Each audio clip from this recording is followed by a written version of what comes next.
मैं सत्य निष्ठा से शपथ लेता हूं कि मैं राष्ट्र की एकता, अखंडता और सुरक्षा को बनाए रखने के लिए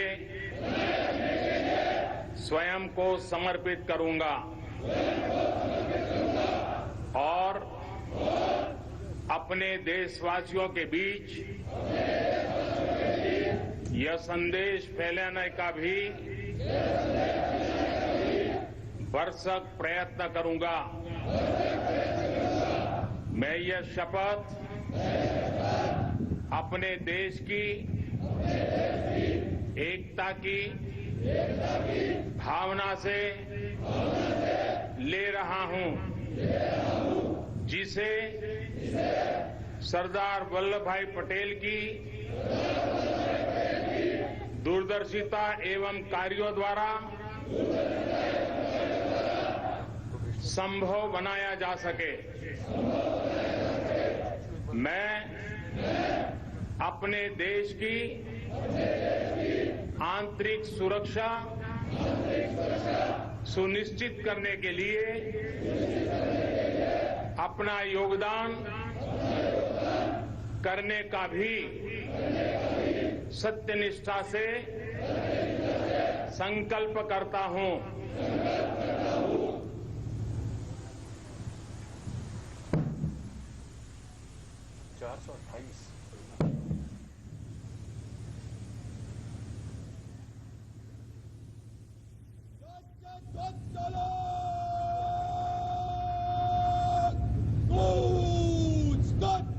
राष्ट्रीय ध्वज तालीम बाद दिशा बदल बाद बंद चल।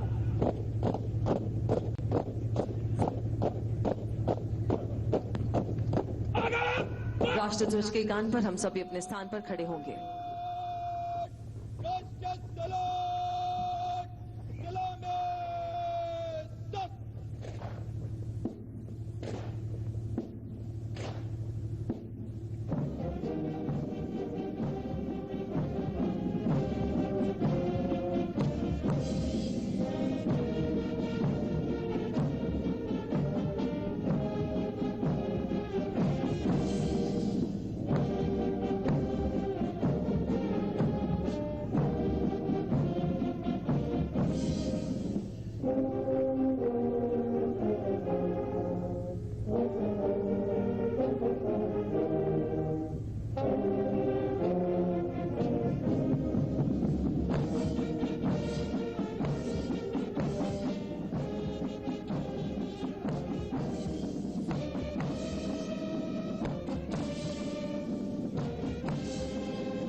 राज्य पुलिस एवं सेंट्रल आर्म्ड पुलिस फोर्सेस के ये ध्वज सेवा, शौर्य, कर्तव्य निष्ठा, पराक्रम एवं शहादत का गौरव अपने में समेटे हुए है।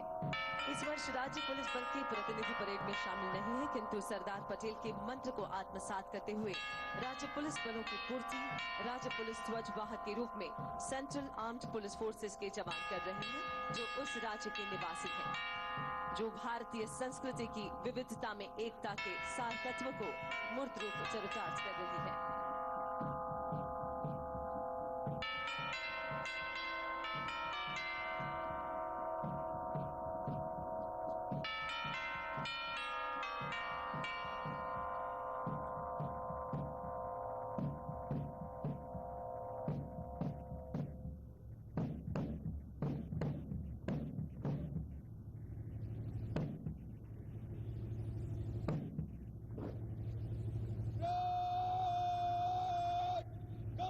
एक कॉलम में मंच से गुजरेंगे।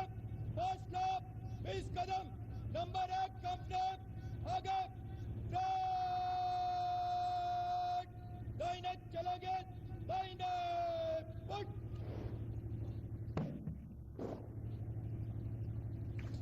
और अब पूज्य सरदार की अप्रतिम प्रतिमा के चरणों के समीप मां भारती के ये जाबाज रक्षक देश के प्रति अपने जुनून, शौर्य और अनुशासन से देश के प्रति अपना राष्ट्रभाव प्रदर्शित करेंगे।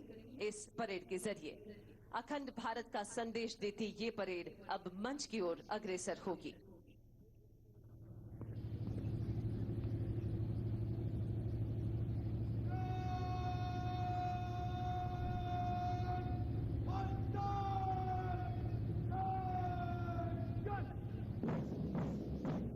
राष्ट्रीय एकता परेड की अब हो रही है शुरुआत। वर्तमान वैश्विक परिदृश्य में कोविड-19 ने हमारी जीवन शैली पर व्यापक असर डाला, किंतु यह महामारी हमारे जोश और हौसले को डिगा न सकी और हम सरदार पटेल की दृढ़ इच्छा शक्ति व दूरदर्शिता से प्रेरित होकर सभी राज्यों की पुलिस बलों व केंद्रीय अर्धसैन्य बलों द्वारा शौर्य प्रदर्शन व परेड की संक्षिप्त प्रस्तुति के साथ उपस्थित हैं। कुछ नशा तिरंगे की शान का है, कुछ नशा मातृभूमि की आन का है। हम लहराएंगे हर जगह ये तिरंगा, नशा ये हिंदुस्तान का है। ऐसे ही जोश और राष्ट्र प्रेम की झलक इस परेड के जरिए हम देखेंगे। इस परेड का नेतृत्व कर रहे हैं 2018 की बैच के IPS Shri Om Prakash Jat. Bits Pilani graduate Om Prakash किसान परिवार से हैं और वर्तमान में श्री जाट गिर सोमनाथ में एएसपी नियुक्त हैं। श्री ओम प्रकाश जाट के नेतृत्व में ये परेड, जिसमें सबसे पहला दस्ता 53 ध्वज वाहकों का 53 राज्य पुलिस व केंद्रीय अर्धसैनिक बल का प्रतिनिधित्व कर रहे हैं, जिसमें शामिल कई ध्वजों को माननीय राष्ट्रपति जी के द्वारा निशान का सम्मान प्राप्त हुआ है, जिसमें से मेजबान गुजरात राज्य के ध्वज को भी 2019 में निशान का सम्मान प्राप्त हुआ है। दूसरे स्थान पर सीआईएसएफ केंद्रीय सशस्त्र बल के रूप में स्वयं को स्थापित कर 350 इकाइयों को सुरक्षा प्रदान कर रहा है, जिसमें देश के संवेदनशील एवं महत्वपूर्ण संस्थान जो कि अंतर्राष्ट्रीय एवं राष्ट्रीय हवाई अड्डे, C port, shipyards, atomic energy, VIP security, heritage monuments तथा सरकार की अन्य पीएसयू यूनिट शामिल है। और अब आ रहे हैं सीमा सुरक्षा बल के जाबाज, जो कश्मीर की बर्फीली चोटियां, राजस्थान के रेगिस्तान, दिन हो या रात बड़ी ही मुस्तैदी से अपने कर्तव्य का निर्वाह करते हैं और अब तक 1094 वीरता पदक हासिल किए हैं। अब अपने कदमों की धमक से शौर्य और निष्ठा का संदेश देता अग्रसर है सीआरपीएफ का ये दस्ता। इन्हें गर्व है अपने बल के इतिहास पर, जिन्होंने सरदार के एक भारत के सपने को साकार करने में अपनी भूमिका निभाई थी। देश में आंतरिक सुरक्षा की जरूरत में राष्ट्र की पहली पसंद सीआरपीएफ के जाबाज योद्धा है। अगला मार्चिंग दस्ता गुजरात राज्य पुलिस के सीधे भर्ती किए गए पुलिस इंस्पेक्टर्स, जो कि वर्तमान में गुजरात पुलिस अकादमी कराई गांधीनगर में प्रशिक्षण ले रहे हैं, commandant DYSP Shri PD Vaghela के नेतृत्व में। मेजबान राज्य गुजरात अपनी विकासशीलता से विश्व में बनाया है, जिसने अपना एक अलग ही मकाम। वैसे गुजरात राज्य सरकार की नीतियों, आदेशों, निर्देशों का पालन कर कानून और व्यवस्था को बनाए रखने में गुजरात पुलिस, जो कि विनम्रता से यहाँ प्रदर्शित कर रही है अपना आतिथ्य भाव। उसके बाद आप देख सकते हैं गुजरात पुलिस का अश्वदल, जिसका नेतृत्व कर रहे हैं police inspector Shri MS Barot.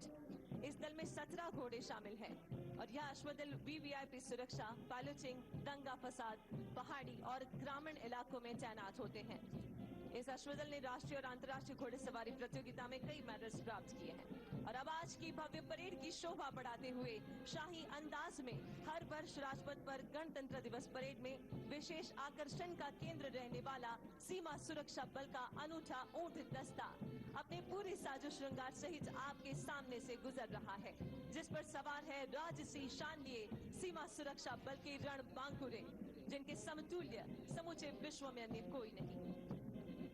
और अब विविध फोर्सेस के ताकत के समान स्पेशल व्हीकल्स का प्रदर्शन, जिसमें सबसे आगे है आरपीएफ का segue, ASC Shri Bhuvnesh IRPFS के नेतृत्व में। सेगवे एक स्वच्छ, प्रदूषण मुक्त और इको फ्रेंडली दोपहिया इलेक्ट्रिक वाहन है। इससे महत्वपूर्ण रेलवे स्टेशन की प्रभावी निगरानी में वृद्धि हुई है और रिस्पांस टाइम कम हुआ है, जिससे आरपीएफ की दक्षता व उत्पादकता में कई गुना वृद्धि हुई है। और अब आपके सामने आईटीबीपी का all terrain vehicle, Bharat Tibet सीमा पुलिस का ऑल टेरेन व्हीकल, जो कि लद्दाख, सिक्किम एवं अरुणाचल प्रदेश के एक्सट्रीम हाई एल्टीट्यूड वाले दुर्गम एवं कठिन क्षेत्र में जवानों द्वारा सीमा पर निगरानी रखने के लिए पेट्रोलिंग के दौरान प्रयोग किया जाता है। इस विशेष वाहन के होने से जवान न केवल शीघ्र बल्कि सुरक्षित रहकर सीमा पर निगरानी रखने की जिम्मेदारी का निर्वहन करते हैं। और अब आ रहे हैं एनडीआरएफ। चाहे कैसी भी भयंकर आपदा हो, एनडीआरएफ की उपस्थिति मात्र राहत और विश्वास का संदेश देती है। एनडीआरएफ का सबसे पहला व्हीकल है MFR vehicle, medical first responder. बचाव टीम तथा फर्स्ट एड के आवश्यक संसाधनों व उपकरणों के अतिरिक्त कोविड-19 के बचाव हेतु पीपीई एवं सभी सामग्रियों से सुसज्जित है एमएफआर। उसके बाद है एफडब्ल्यूआर रिस्पॉन्स व्हीकल, जो है फ्लड वाटर रेस्क्यू व्हीकल, बाढ़ बचाव दल एवं विभिन्न अत्याधुनिक विशेषीकृत उपकरणों, inflatable rubber boat, outboard motor, sonar system, under water victim locating camera, deep diver से सुसज्जित, साथ ही साथ घरेलू सामग्रियों से बने इक्विपमेंट्स का यह है प्रदर्शन उप कमांडेंट श्री A.K. चौबे के नेतृत्व में।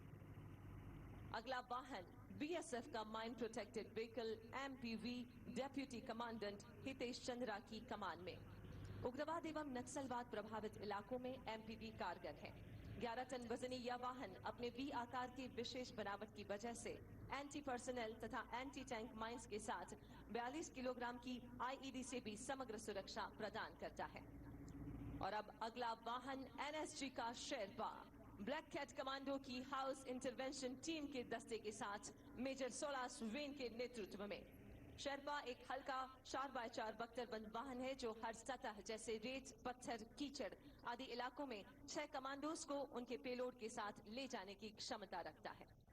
इसके पीछे एनएसजी का ही मार्च वाहन, जिस पर लगे हुए dual side by side hydraulic ramp अलग अलग हाइट पर एनएसजी कमांडोज और K9 को बिल्डिंग इंटरवेंशन, हॉस्टेज रेस्क्यू और एंटी हाइजेक ऑपरेशंस में सुगमता प्रदान करता है। और अब आपके सामने से गुजर रहा है ये वाहन, जो है सीआरपीएफ के बुलंद इरादों का फौलादी साथी। एनएसजी की मार्च के बाद critical situation response vehicle CRPF से, जिसका नेतृत्व 7 बार पुलिस वीरता पदक से सम्मानित सहायक कमांडेंट नरेश कुमार एवं प्रवीण नौटियाल कर रहे हैं।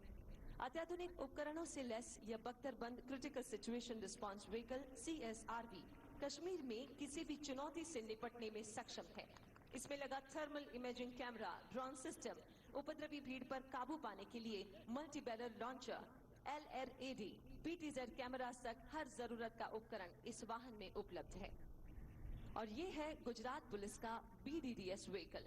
इस वाहन का उपयोग बॉम्ब डिस्पोजल ऑपरेशन के लिए किया जाता है तथा यह इंटरनेट सर्विलेंस सिस्टम और फ्लड लाइट लेस है। इस व्हीकल में सर्च इक्विपमेंट, सेफ्टी इक्विपमेंट और डिस्पोजेबल इक्विपमेंट है। बॉम्ब ऑपरेशन के दौरान सीनियर ऑफिसर्स अपने मोबाइल और ऑफिस में टीवी पर लाइव ऑपरेशन दुनिया में कहीं से भी देख सकते हैं। इस तरह का व्हीकल भारत में सर्वप्रथम गुजरात राज्य में अहमदाबाद शहर पुलिस BDDS स्क्वाड के पास है।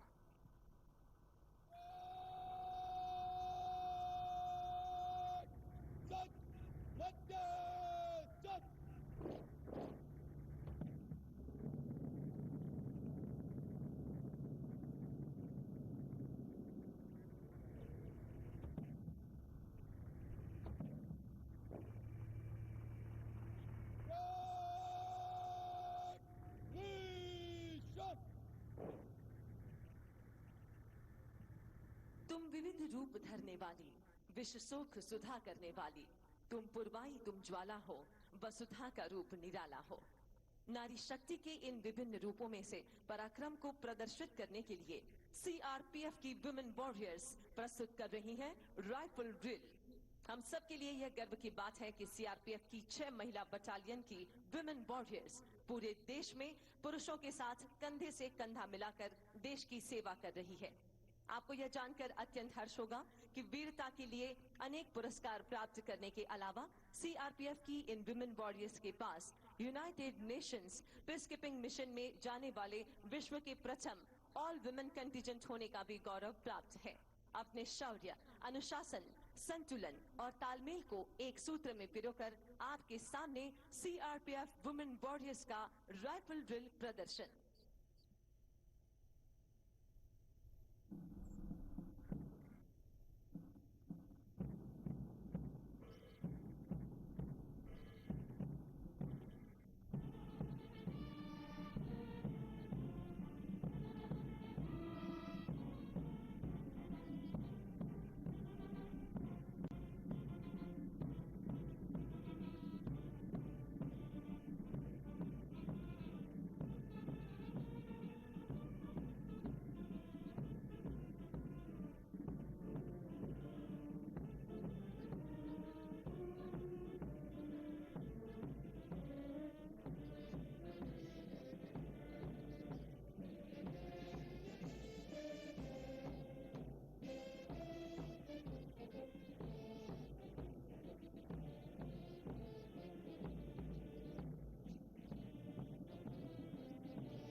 थी सीआरपीएफ की वुमेन वॉरियर्स। अनुशासन और आपसी तालमेल से कंधे से कंधा मिलाकर किसी भी कार्य को बड़ी ही खूबसूरती और सरलता से किया जाता है, जिसका बेनमून उदाहरण था ये राइफल ड्रिल सीआरपीएफ की विमेन वॉरियर्स के द्वारा।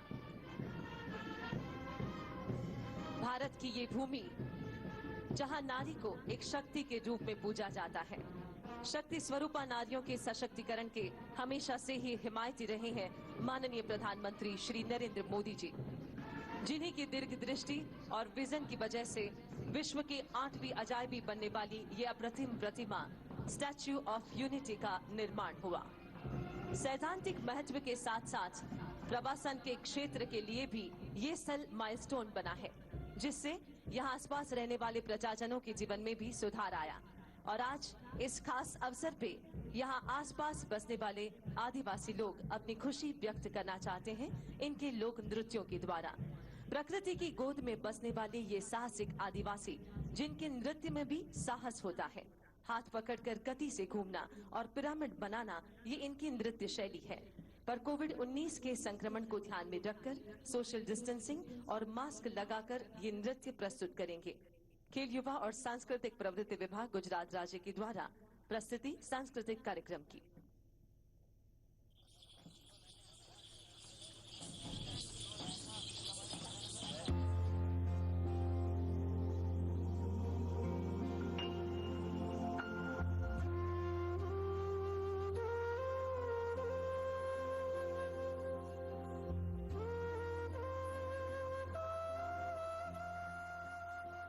राठवा नृत्य, मेवासी नृत्य, डांगी नृत्य, 7-12 का होली नृत्य और दाहोद के होली नृत्य की प्रस्तुति यहाँ से इन आदिवासी कलाकारों के द्वारा उनके त्योहारों में और ज्यादातर लोक उत्सवों में उनकी खुशी व्यक्त करने के लोक नृत्य के द्वारा।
आदिकाल के गणेश जंगल और दुर्गम पहाड़ी प्रदेश के बीच रहने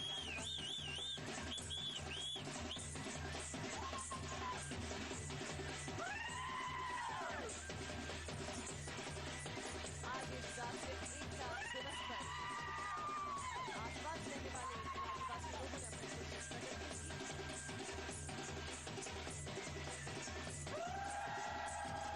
खुशी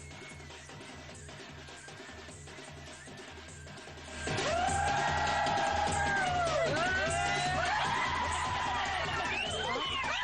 आदिकाल से घने जंगल और दुर्गम पहाड़ी प्रदेश के बीच रहने वाले ये साहसिक आदिवासी गुजरात में रहने वाले आदिवासी समाज के लोग पारंपरिक और वैविध्य नृत्य के लिए प्रचलित हैं और यही विशिष्ट नृत्य हमने यहाँ पर देखा।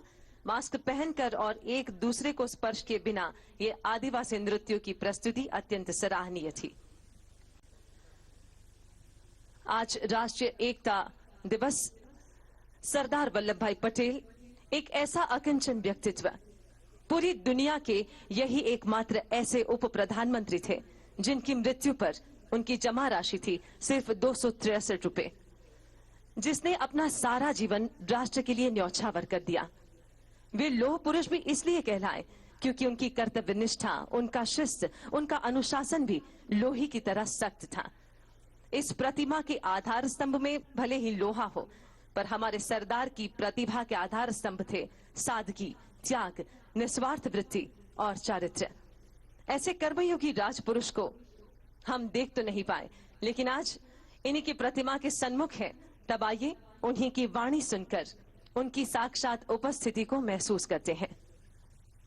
12 अक्टूबर 1947 को दशहरे के उपलक्ष्य में भाषण देते हुए उन्होंने संगठित हिंदुस्तान का आह्वान किया। दुनिया भर में जितना इल्म है उससे ज्यादा हमारे लोग में दिमाग है, लेकिन हम संगठित चल नहीं सकते हैं। व्यक्तिगत अलग अलग अपनी राय रखते हैं, वो नहीं चलना चाहिए। हमें समाज को संगठित करना चाहिए। तो वो चीज करने के लिए पहले तो हमारे आज कोई भी झगड़ा का काम हो, फिसाद का काम हो, टंटा का काम हो, छोड़ देना चाहिए। 5 साल काम कर लो। और हम लोग तो अब जरीफ हुए, बुढ़े हुए, हमारा काम तो एक गुलामी में से छोड़ाना था, वो तो पूरा हो गया। लेकिन उठाने के लिए नौजवान तैयार न हो तो फिर बहुत मुश्किल हो जाए। तो ये नहीं है कि हमारे नौजवानों में दिमाग नहीं है, दिमाग तो बहुत है, तेज है, ज्यादा तेज हो गया, उससी मुसीबत होती है। जितना हो जाए तेज, इससे ज्यादा हो जाए। तो हर चीज में हम एक प्रकार की सबकी गलती निकालने का हमारा दिमाग आगे चलता है। तो एक क्रिटिकल दृष्टि हमने बनाई है कि हर चीज की चेष्टा करनी, टीका करनी, टिप्पण करना है उसके पर, लेकिन हमें प्रैक्टिकल चीज, कोई व्यवहारू चीज करनी हो तो फिर किताब देखते हैं, किताब में क्या लिखा है, उससे काम नहीं होता। तो हाथ पर चलाने की बात है। तो जो व्यापारी लोग, जो धनिक लोग हैं, उनके साथ हमें ये जो इनके पास इल्म है वो इल्म भी हमें लेना पड़ेगा और उनका साथ लेना पड़ेगा कि तुम आओ भाई, मुल्क तुम्हारा है और मुल्क में आज तो बहुत मैदान पड़ा है, उसमें जितना काम आप करो, परदेशियों के समय में करते थे, इससे ज्यादा करने का मौका आपको मिलेगा। वो हमसे डरते हैं, हमारा उसको भरोसा नहीं है, हम उनका भरोसा नहीं करते, इस तरह काम नहीं चलेगा। उनका एक दूसरे का विश्वास पैदा करना चाहिए, तब काम चल सकता है। तो मजदूर का धनिकों के साथ झगड़ा और ये जो और लोग हैं वो आपस में झगड़ा करे, प्रांत का झगड़ा, कि हम इस तरह से आपस में सब झगड़ा करता रहे। तो हमारा काम ये है कि हम हिंदुस्तान में कोई भी प्रांत के पड़े हैं, हम हिंदुस्तानी है और हमारा प्रथम कर्तव्य हिंदुस्तान की हिफाजत, हिंदुस्तान की रक्षा और हिंदुस्तान की आजादी को उसकी अच्छी तरह से शोभे दीपे इस तरह से बनाना। तो सबको साथ लेके ऐसे राष्ट्र के पर्व पर जो पहले हमें जब आजाद थे जो खुशहाली थी, उसी प्रकार की खुशहाली हो, प्रकार मुल्क को उठाना हो, मिलजुल कर काम करना है। बिखरे फूलों को मिलाकर जिसने बनाया ये चमन, वैसे सरदार को आज शत शत नमन। धरती से लेकर आसमां तक भारत ने अपने लिए न एक नया इतिहास रचा है, बल्कि भविष्य के लिए राष्ट्र एकता की प्रेरणा का गगनचुंबी आधार भी तैयार किया है, जो है स्टैच्यू ऑफ यूनिटी। हमारे सरदार को एक सच्ची श्रद्धांजलि। देश की एकता के प्रति जोश और उमंग से भरे आज के इस राष्ट्रीय एकता दिवस पर अब अगला जो क्षण है जो हम सभी के लिए बड़ा ही दिल धड़क और रोमांचक होने वाला है। आज जहां हमने इस एकता परेड के जरिए हमारे देश की सीमा सुरक्षा और आंतरिक सुरक्षा देने वाले जाबाजों की निष्ठा और ताकत देखी, तो साथ ही में हिंदुस्तान के इस खुले आसमान में हमारी सुरक्षा निश्चित करने के लिए पहरा दे रहे भारतीय वायुसेना के फाइटर एयरक्राफ्ट कुछ ही क्षणों में यहां से गुजरेंगे और हमें भारतीय वायुसेना की ताकत का परिचय देंगे। आज राष्ट्रीय एकता दिवस पर सरदार को सलामी देने का ये जज्बा है इंडियन एयरफोर्स का। आप सभी आपके सामने ये किले की भव्य दीवार भी देख रहे हैं। स्टैच्यू ऑफ यूनिटी की विशाल गगनभेदी प्रतिमा के सम्मुख इस परेड मैदान में ये दीवार, ये प्राचीर है जूनागढ़ किले की। ये प्रतिबिंब लगभग 2300 वर्षों का इतिहास समेटे वर्तमान को एकीकृत भारत का गौरवशाली प्रतीक है। भारत की आजादी की घोषणा के साथ ही भारत के एकीकरण की विशाल चुनौती सरदार पटेल के सम्मुख थी। जूनागढ़ के तत्कालीन नवाब जूनागढ़ को पाकिस्तान में मिलाना चाहते थे, किंतु जूनागढ़ रियासत की समस्त जनता भारत के साथ रहना चाहती थी। सरदार पटेल की दृढ़ इच्छा शक्ति व कूटनीति के परिणाम स्वरूप राजनैतिक अड़चनों के बावजूद 20 फरवरी 1948 को जूनागढ़ भारत का अभिन्न अंग बन गया। जनता की भावनाओं का सम्मान करते हुए तमाम चुनौतियों के बावजूद भी जूनागढ़ का भारत में विलय करके सरदार पटेल ने भौगोलिक एकीकरण के साथ साथ भावनात्मक एकता का भी बीज बोया। जूनागढ़ किला हमें सांस्कृतिक विविधता व भौगोलिक विषमता के बावजूद एक सूत्र भारतीयता में बंधे रहने को प्रेरित करता है, साथ ही सरदार पटेल के सशक्त भारत की याद दिलाता है। आइए जोरदार तालियों के साथ हम हमारी श्रद्धा, हमारा प्यार उन तक पहुंचाते हैं। और अब कुछ ही क्षणों में स्टैच्यू ऑफ यूनिटी, जिसे सलामी देने के लिए इंडियन एयरफोर्स के जैगवार फाइटर एयरक्राफ्ट 3 एयरक्राफ्ट यहां से गुजरेंगे। जैगवार फाइटर एयरक्राफ्ट का होगा फ्लाई पास्ट। हमारे देश की ओर हम सबके गौरव के समान समग्र विश्व में सबसे ऊंची ये प्रतिभा और विश्व की सबसे ऊंची ये बेनमून प्रतिमा, जिसे सलामी देगा इंडियन एयरफोर्स का जैगवार एयरक्राफ्ट। ये 3 एयरक्राफ्ट जो जामनगर एयर स्टेशन से उड़ान भर चुके हैं। 600 किलोमीटर का ये जो अंतर है वो सिर्फ 40 मिनट में वो तय करके कुछ ही क्षणों में यहाँ पर इस आसमान में होंगे। ये जैगवार लड़ाकू विमान है जो स्ट्राइकर प्लेन्स हैं, जो कहीं पर भी दुश्मनों के विस्तार में 1400 किलोमीटर तक अंदर जाकर स्ट्राइक करने के लिए भी कैपेबल है। आप स्टैच्यू की ओर देख सकते हैं जैगवार फाइटर एयरक्राफ्ट के साथ इन्होंने आज राष्ट्रीय एकता दिवस पर सलामी दी हमारे सरदार को। जोरदार तालियों से हम सभी हमारी वायुसेना का, इंडियन एयरफोर्स का अभिवादन करें। बहुत बहुत धन्यवाद। भारत देश के अनमोल इतिहास का गौरव जिनके दिल में है, भारत देश के अमूल्य वर्तमान का श्रेष्ठ नेतृत्व जिनके हाथों में है और भारत देश के सुनहरे भविष्य की सही दिशाएं जिनके जहन में है, भारत की काया पलट करने वाले ये राजपुरुष सरदार के विचारों और सिद्धांतों को आत्मसात कर देश के प्रति सदैव समर्पित हमारे राष्ट्र रत्न, हमारे माननीय प्रधानमंत्री श्री नरेंद्र मोदी जी। आइए तालियों के गर्जन के साथ इनका स्वागत करते हैं आज राष्ट्रजोग संबोधन के लिए।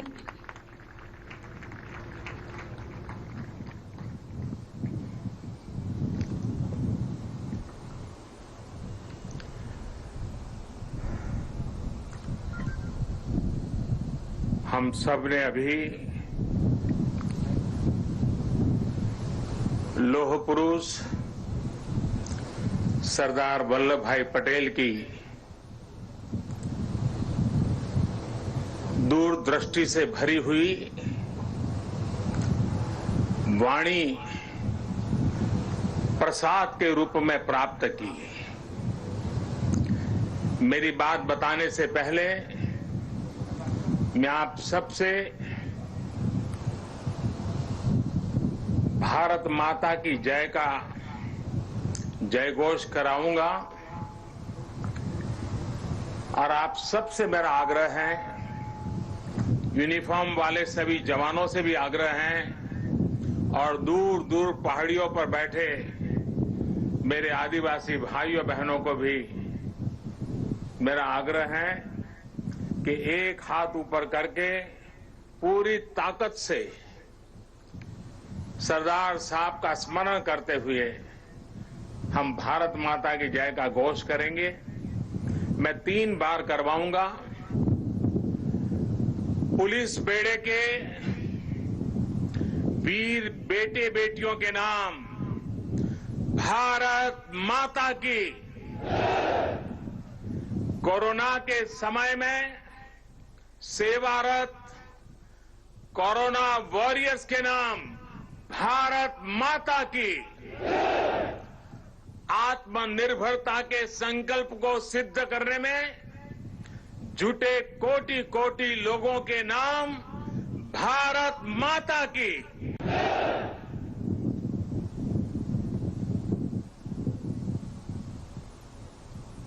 मैं कहूंगा सरदार पटेल, आप लोग 2 बार बोलेंगे, अमर रहे, अमर रहे। सरदार पटेल, सरदार पटेल, सरदार पटेल। सभी देशवासियों को सरदार वल्लभ भाई पटेल की जन्म जयंती की बहुत बहुत शुभकामनाएं। देश की सैकड़ों रियासतों को, राजे रजवाड़ों को एक करके देश की विविधता को आजाद भारत की शक्ति बनाकर सरदार पटेल ने हिंदुस्तान को वर्तमान स्वरूप दिया। 2014 में हम सभी ने उनके जन्मदिन को भारत की एकता के पर्व के रूप में मनाने की शुरुआत की थी। इन 6 वर्षों में देश ने गांवों से लेकर महानगरों तक, पूरब से पश्चिम तक, कश्मीर से कन्याकुमारी तक सभी ने एक भारत श्रेष्ठ भारत के संकल्प को पूरा करने का प्रयास किया है। आज एक बार फिर यह देश मां भारती के महान सपूत को, देश के लौह पुरुष को श्रद्धा सुमन समर्पित कर रहा है। आज एक बार फिर यह देश सरदार पटेल की इस गगनचुंबी प्रतिमा के सानिध्य में, उनकी छाया में देश की प्रगति के महायज्ञ का अपना प्राण दोहरा रहा है। साथियों, मैं कल दोपहर ही केवड़िया पहुंच गया था और केवड़िया पहुंचने के बाद कल से लेकर अब तक यहां केवड़िया में जंगल सफारी पार्क, एकता मॉल, चिल्ड्रन न्यूट्रिशन पार्क, आरोग्य वन जैसे अनेक नए स्थलों का लोकार्पण हुआ है। बहुत ही कम समय में सरदार सरोवर डैम के साथ जुड़ा हुआ ये भव्य निर्माण एक भारत श्रेष्ठ भारत की भावना का, नए भारत की प्रगति का तीर्थ स्थल बन गया है। आने वाले समय में मां नर्मदा के तट पर भारत ही नहीं, पूरी दुनिया के टूरिज्म मैप पर ये स्थान अपनी जगह बनाने वाला है, छाने जा रहा है। आज सरदार सरोवर से साबरमती रिवर फ्रंट तक सी प्लेन सेवा का भी शुभारंभ होने जा रहा है। ये देश की पहली और अपने आप में अनूठी सी प्लेन सेवा है। सरदार साहब के दर्शन के लिए, स्टैच्यू ऑफ यूनिटी को देखने के लिए देशवासियों को अब सी प्लेन सर्विस का भी विकल्प मिलेगा। ये सारे प्रयास इस क्षेत्र में पर्यटन को भी बहुत ज्यादा बढ़ाने वाले हैं। इससे यहां के लोगों को, मेरे आदिवासी भाई बहनों को रोजगार के भी नए मौके मिल रहे हैं। इन उपलब्धियों के लिए भी मैं गुजरात सरकार को, गुजरात के सभी नागरिकों को और सभी 130 करोड़ देशवासियों को बधाई देता हूं। साथियों, कल जब मैं सारे क्षेत्रों पे पूरे दिन जा रहा था और वहां गाइड के रूप में यहीं आसपास के गांव की हमारी बेटियां जिस कॉन्फिडेंस के साथ, जिस गहराई के साथ, सभी सवालों के जानकारी के साथ, त्वरित उत्तरों के साथ मुझे गाइड कर रही थी, मैं सच में बताता हूं, मेरा मस्तक ऊंचा हो गया। मेरे देश की, गांव की आदिवासी कन्याओं का ये सामर्थ्य, उनकी एक क्षमता अभिभूत करने वाली थी। मैं उन सभी बच्चों को इतने कम समय में उन्होंने जो महारत हासिल की है और इसमें एक नया, एक प्रकार से एक्सपर्टाइज को जोड़ा है, प्रोफेशनलिज्म को जोड़ा है, मैं उनको भी आज हृदय से मेरी इन आदिवासी बेटियों को बहुत बहुत बधाई देता हूं। साथियों, ये भी अद्भुत संयोग है कि आज ही महर्षि वाल्मीकि जयंती भी है। आज हम भारत की जिस सांस्कृतिक एकता का दर्शन करते हैं, जिस भारत को अनुभव करते हैं, उसे और जीवंत और ऊर्जावान बनाने का काम सदियों पहले आदि कवि महर्षि वाल्मीकि ने ही किया था। भगवान राम के आदर्श, राम के संस्कार अगर आज भारत के कोने कोने में हमें एक दूसरे से जोड़ रहे हैं, तो इसका बहुत बड़ा श्रेय भी महर्षि वाल्मीकि जी को ही जाता है। राष्ट्र को, मातृभूमि को सबसे बढ़कर मानने का महर्षि वाल्मीकि का जो उद्घोष था, जननी जन्म भूमिश्च स्वर्गादपि गरीयसी, ये जो मंत्र था, वही आज राष्ट्र प्रथम, इंडिया फर्स्ट का उस संकल्प का मजबूत आधार है।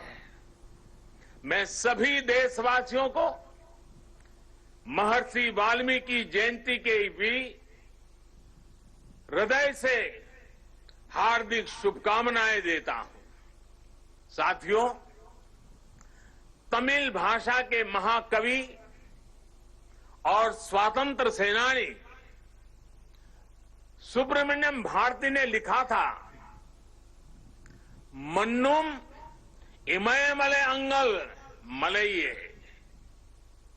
मालिल मिदुहिदु पोल परिधु इल्लेये इन्नरू नीर गंगे आरेंगे आरे इंगिथन मानबीर एदिरेदु वेरे पन्नरूम उपनिट नुल्लेंगल नुले पार मिसे एधोरु नुल इधु बोले पोन नोलिर भारत नांडेगल नाडे पोट रुवोम इंगते एमक्की कल्लेड़े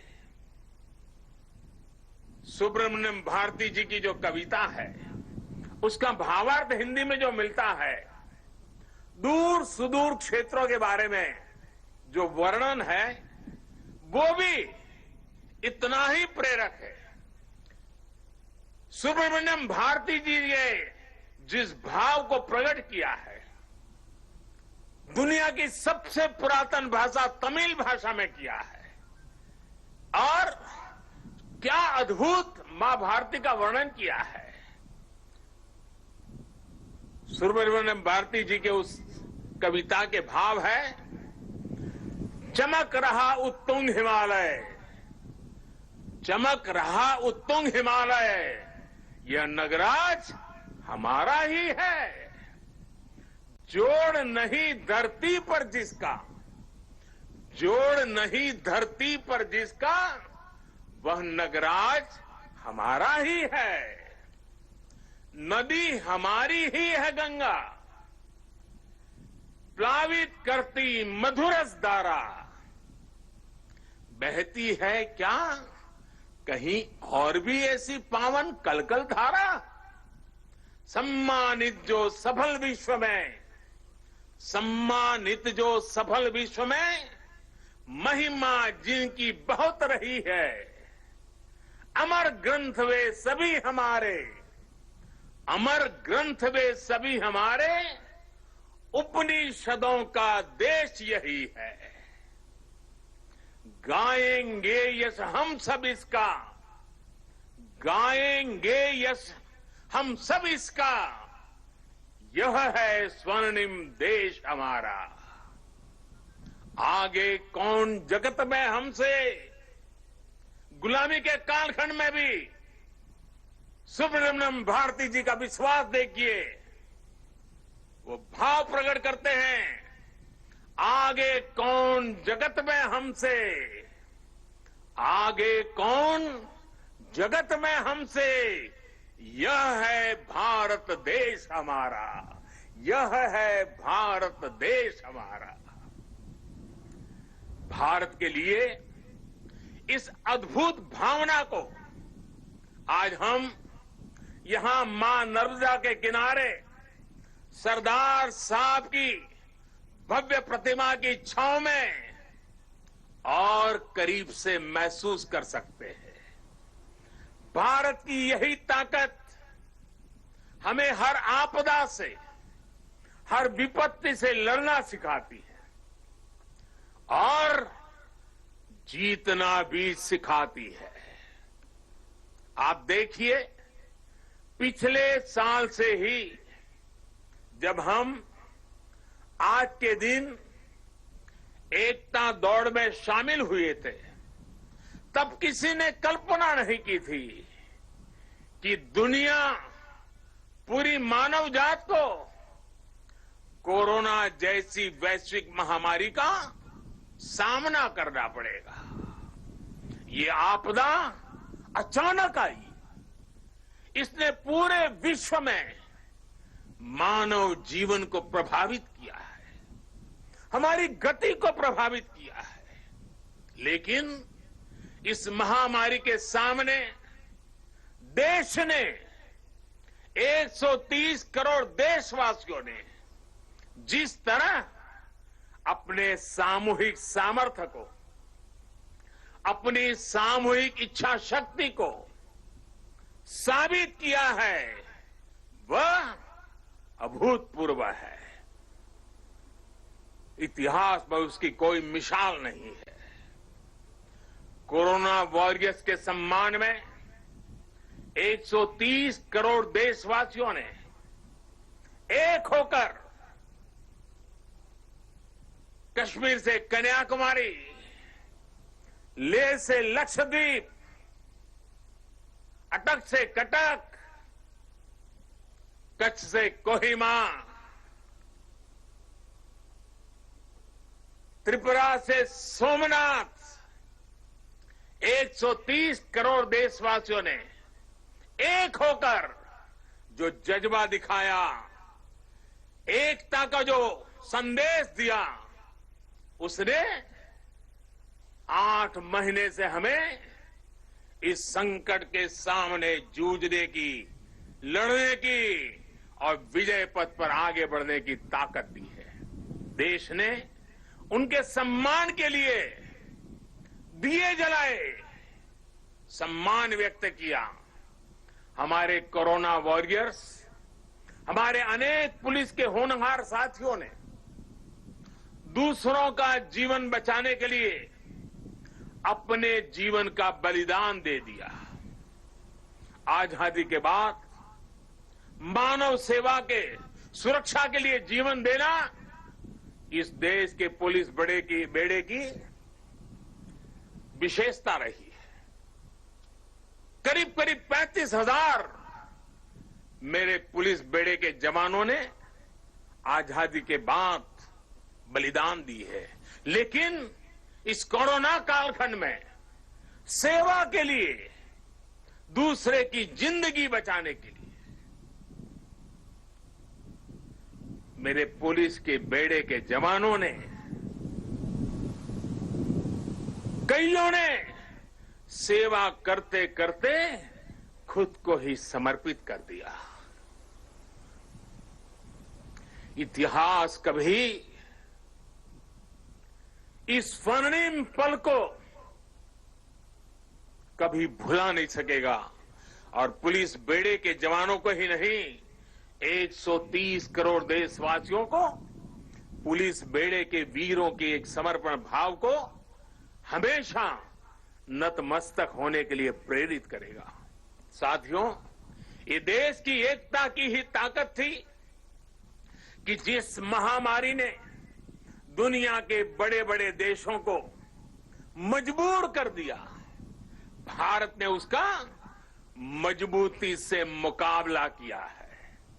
आज देश कोरोना से उभर भी रहा है और एकजुट होकर आगे भी बढ़ रहा है। ये वैसे ही एकजुटता है जिसकी कल्पना लौह पुरुष सरदार वल्लभ भाई पटेल ने की थी। हम सभी की ये एकजुटता कोरोना के इस संकट काल में लौह पुरुष सरदार वल्लभ भाई पटेल को सच्ची श्रद्धांजलि है। साथियों, विपदाओं और चुनौतियों के बीच भी देश ने कई ऐसे काम किए हैं जो कभी असंभव मान लिए गए थे। इसी मुश्किल समय में धारा 370 हटने के बाद, आर्टिकल 370 हटने के बाद कश्मीर ने समावेश का 1 साल पूरा किया। 31 अक्टूबर को ही, आज से 1 साल पहले ये कार्यरत हुआ था। सरदार साहब जीवित थे, बाकी राजे रजवाड़ों के साथ ये काम भी अगर उनके जिम्मे होता तो आज इतने सारा आजादी के इतने वर्षों के बाद ये काम करने की नौबत मुझ पे नहीं आती। लेकिन सरदार साहब का वो काम अधूरा था। उन्हीं की प्रेरणा से 130 करोड़ देशवासियों को उस कार्य को भी पूरा करने का सौभाग्य मिला है। कश्मीर के विकास में जो बाधाएं आ रही थी, उन्हें पीछे छोड़कर अब कश्मीर विकास के नए मार्ग पर बढ़ चुका है। चाहे नॉर्थ ईस्ट में शांति की बहाली हो या नॉर्थ ईस्ट के विकास के लिए उठाए जा रहे कदम, आज देश एकता के नए आयाम स्थापित कर रहा है। सोमनाथ के पुनर्निर्माण सरदार पटेल ने भारत के सांस्कृतिक गौरव को लौटाने का जो यज्ञ शुरू किया था, उसका विस्तार देश ने अयोध्या में भी देखा है। आज देश राम मंदिर पर सुप्रीम कोर्ट के फैसले का साक्षी बना है और भव्य राम मंदिर को बनते भी देख रहा है।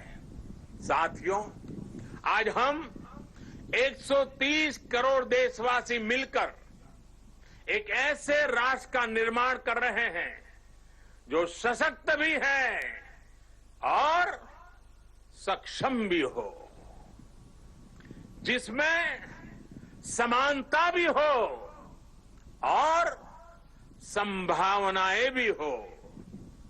सरदार साहब भी कहते थे, और सरदार साहब के शब्द हैं, दुनिया का आधार किसान और मजदूर है।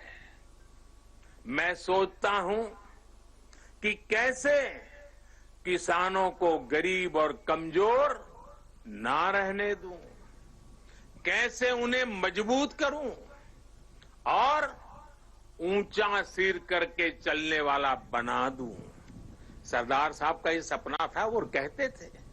साथियों, किसान, मजदूर, गरीब सशक्त तब होंगे जब वो आत्मनिर्भर बनेंगे, और जब किसान मजदूर आत्मनिर्भर बनेंगे तभी देश आत्मनिर्भर बनेगा। साथियों, आत्मनिर्भर देश ही अपनी प्रगति के साथ साथ अपनी सुरक्षा के लिए भी आश्वस्त रह सकता है, और इसलिए आज देश रक्षा के क्षेत्र में भी आत्मनिर्भर बनने की ओर बढ़ रहा है। इतना ही नहीं, सीमाओं पर भी भारत की नजर और नजरिया अब बदल गए हैं। आज भारत की भूमि पर नजर गड़ाने वालों को मुंह तोड़ जवाब देने की ताकत हमारे वीर जवानों के हाथ में है। आज का भारत सीमाओं पर सैकड़ों किलोमीटर लंबी सड़कें बना रहा है, दर्जनों ब्रिज, अनेक सुरंगें लगातार बनाता चला जा रहा है। अपनी संप्रभुता और सम्मान की रक्षा के लिए आज का भारत पूरी तरह सज्ज है, प्रतिबद्ध है, कटिबद्ध है, पूरी तरह तैयार है।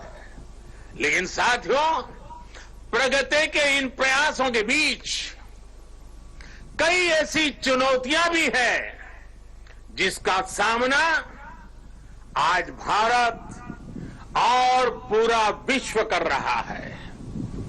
बीते कुछ समय से दुनिया के अनेक देशों में जो हालात बने हैं, जिस तरह कुछ लोग आतंकवाद के समर्थन में खुल करके सामने आ गए हैं, वो आज मानवता के लिए, विश्व के लिए, शांति के उपासकों के लिए एक वैश्विक चिंता का विषय बना हुआ है।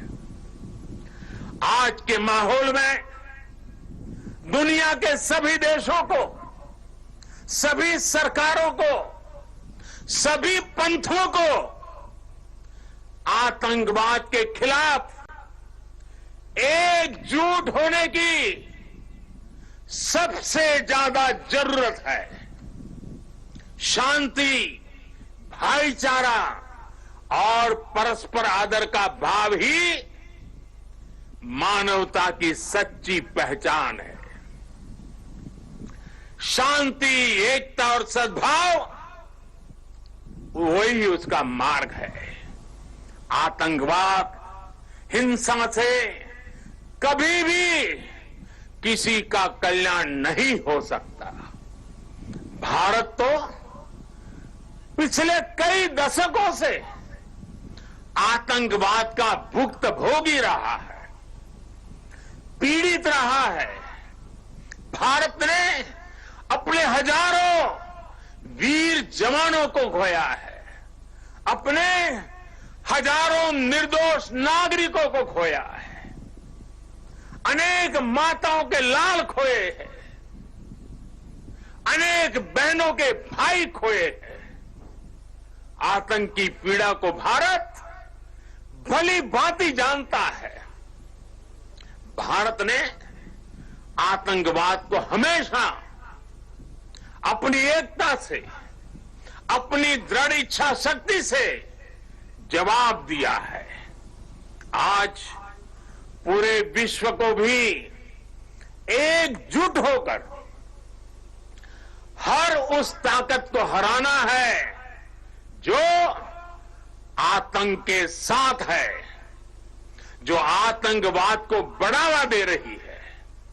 साथियों, भारत के लिए तो एकता के मायनों का विस्तार हमेशा से बहुत ज्यादा रहा है।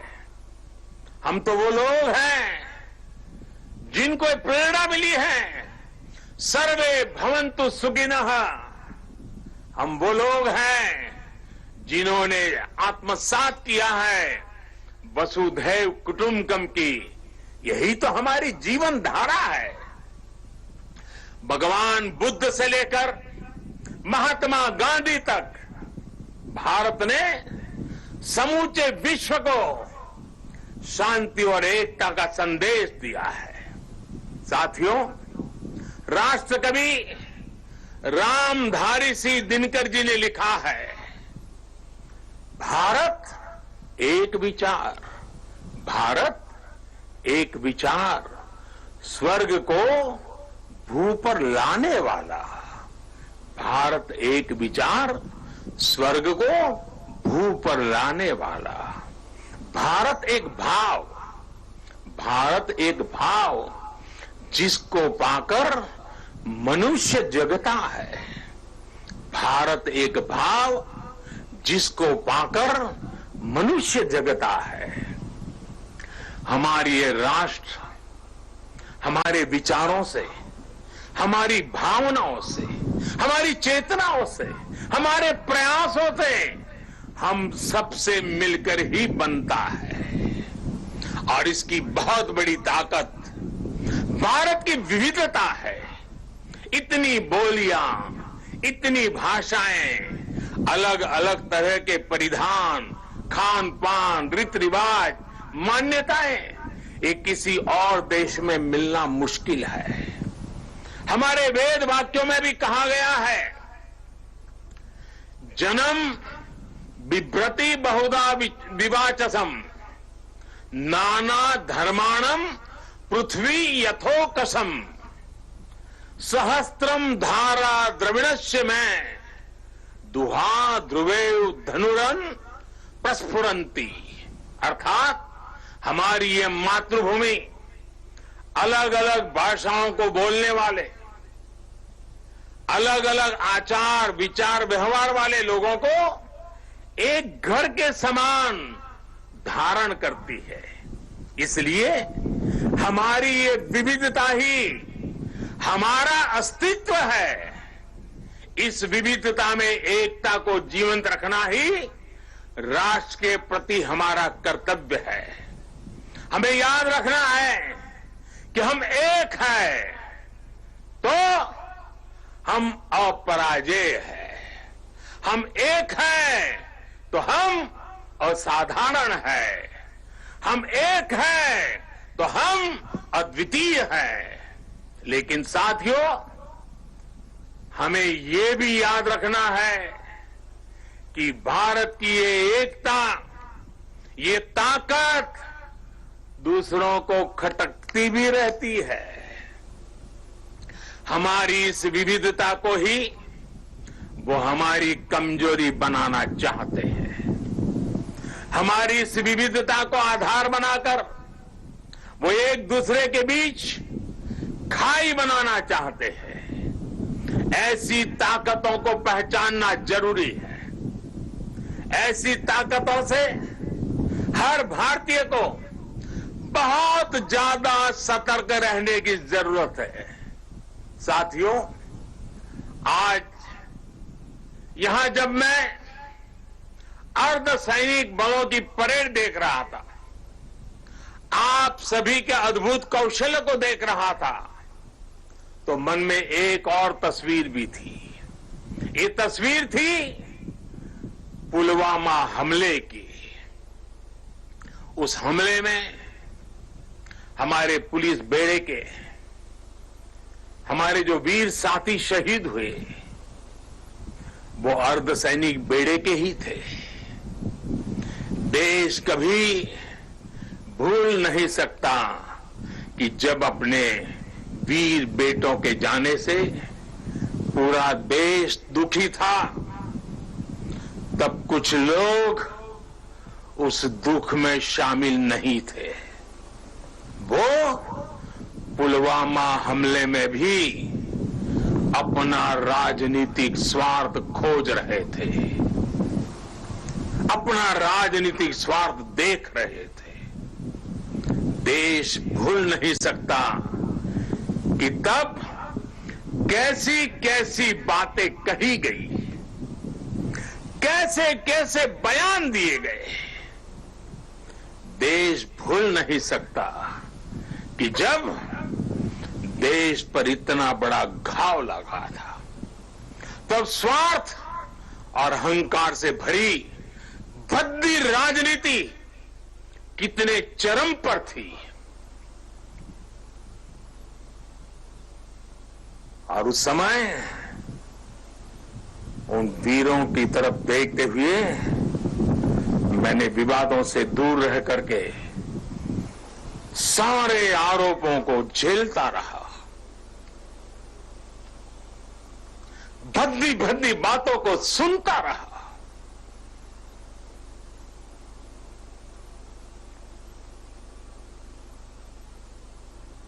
मेरे दिल पर वीर शहीदों का गहरा घाव था,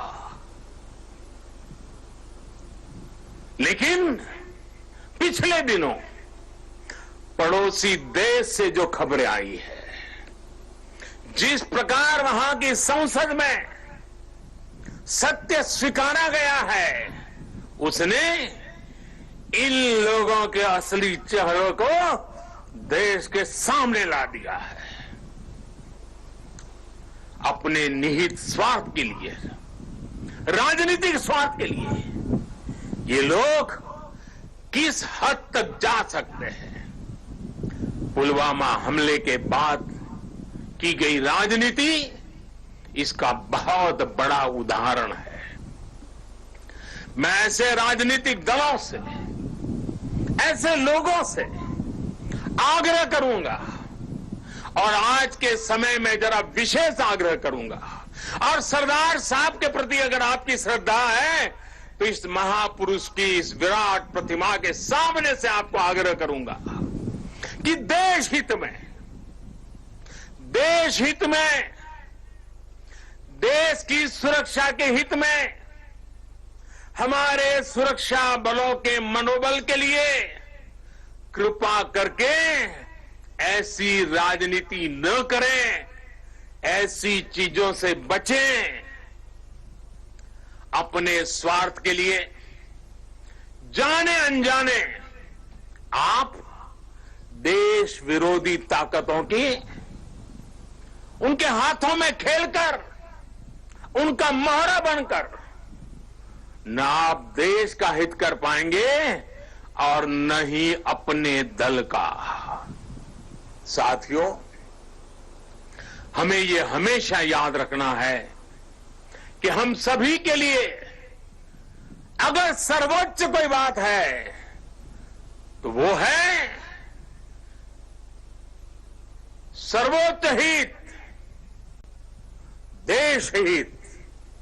सर्वोच्च हित, देश हित। जब हम सबका हित सोचेंगे तभी हमारी भी प्रगति होगी, तभी हमारी भी उन्नति होगी। भाइयों और बहनों, आज अवसर है कि इस विराट भव्य व्यक्तित्व के चरणों में हम उसी भारत के निर्माण का संकल्प दोहराएं जिसका सपना सरदार वल्लभ भाई पटेल ने देखा था। एक ऐसा भारत जो सशक्त होगा, समृद्ध होगा और आत्मनिर्भर होगा। आइए इस पावन अवसर पर हम फिर से राष्ट्र के प्रति अपने समर्पण को दोहराएं। आइए सरदार पटेल के चरणों में नतमस्तक होकर हम ये प्रतिज्ञा लें कि देश का गौरव और मान बढ़ाएंगे, इस देश को नई ऊंचाइयों पर ले जाएंगे। इसी संकल्प के साथ सभी देशवासियों को एकता पर्व की एक बार फिर से बहुत बहुत शुभकामनाएं देता हूं। आदरपूर्वक सरदार साहब को नमन करते हुए, श्रद्धापूर्वक सरदार साहब को श्रद्धांजलि देते हुए मैं देशवासियों को वाल्मीकि जयंती की शुभकामनाएं, सरदार साहब की जयंती की शुभकामनाओं के साथ मेरी वाणी को विराम देता हूं। बहुत बहुत धन्यवाद। बहुत बहुत धन्यवाद माननीय प्रधानमंत्री श्री, आपका तहे दिल से आभार प्रकट करते हैं।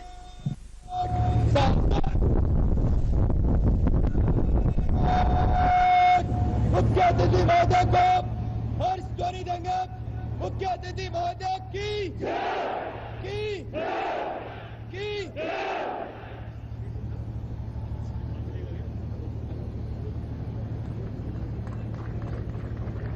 सदैव आभार करती हूँ माननीय प्रधानमंत्री महोदय का।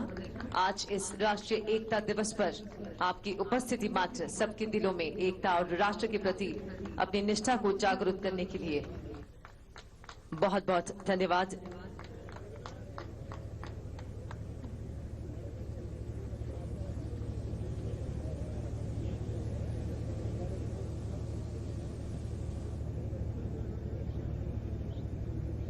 राष्ट्रीय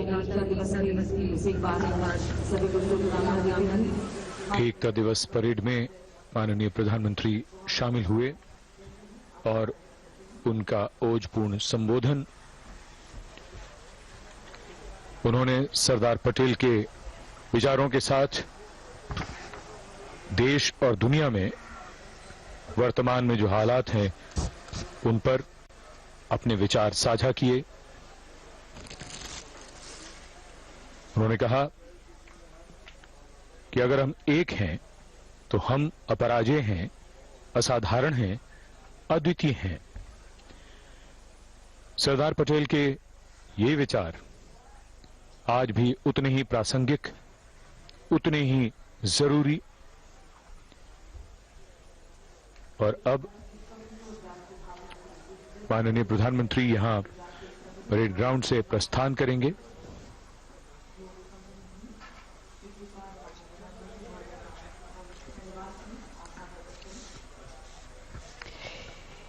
In our faith, we follow in someone's steps. In our faith, पंतप्रधान नरेंद्र मोदी यांनी सरदार वल्लभभाई पटेल यांच्या जयंतीनिमित्त सरदार पटेल यांच्या पुतळ्याला अभिवादन केलेलं आहे। सरदार पटेल यांच्या पुतळ्यामुळे पर्यटनात वाढ झालेली आहे। पर्यटन विकासामुळे आदिवासींचं जीवनमान उंचावलेलं आहे। सरदार वल्लभभाई पटेल यांची आज जयंती आहे।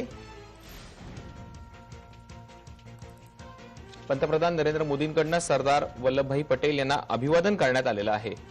पंतप्रधान नरेंद्र मोदी हे 2 दिवसाच्या गुजरात दौऱ्यावरती आहेत आणि याच गुजरात दौऱ्यामध्ये त्यांनी विविध कार्यक्रमांचं उद्घाटन केलेलं आहे। जे प्रकल्प पूर्ण झालेले आहेत त्यांचं लोकार्पण सुद्धा केलेलं आहे।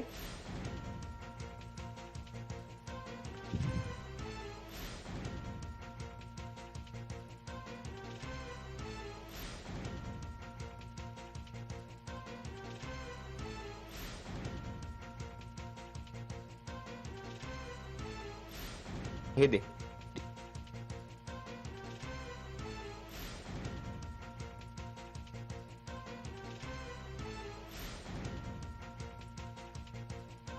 आपण पाहतोय सरदार वल्लभभाई पटेल यांच्या जयंतीनिमित्त पंतप्रधान नरेंद्र मोदी हे गुजरातच्या दौऱ्यावरती आहेत.